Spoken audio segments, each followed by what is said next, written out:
For the EFT, Mr. Bloom has 2 minutes. Commissioner, Mr. President, I rise again, I'm afraid, to make the same old hoary speech that I've been making here for several years, and that is, it is my opinion that you do not really understand the concept of banking. All the banks are broke.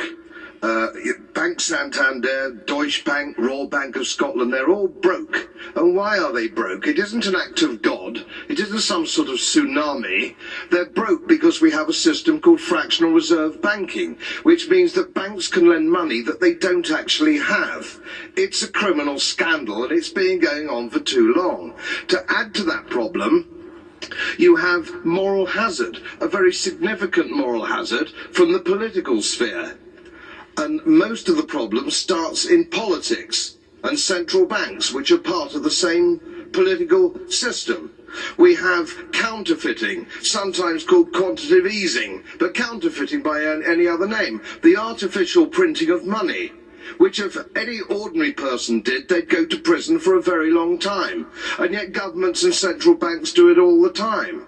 Central banks repress the amount of interest that rates are, so we don't have the real cost of money, and yet we blame the real retail banks for manipulating LIBOR.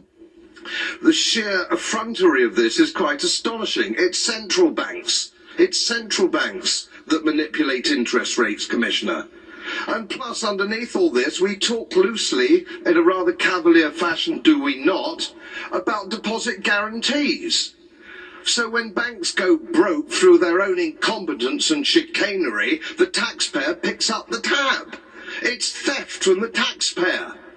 And until we start sending bankers, and I include central bankers and politicians, to prison for this outrage, it will continue.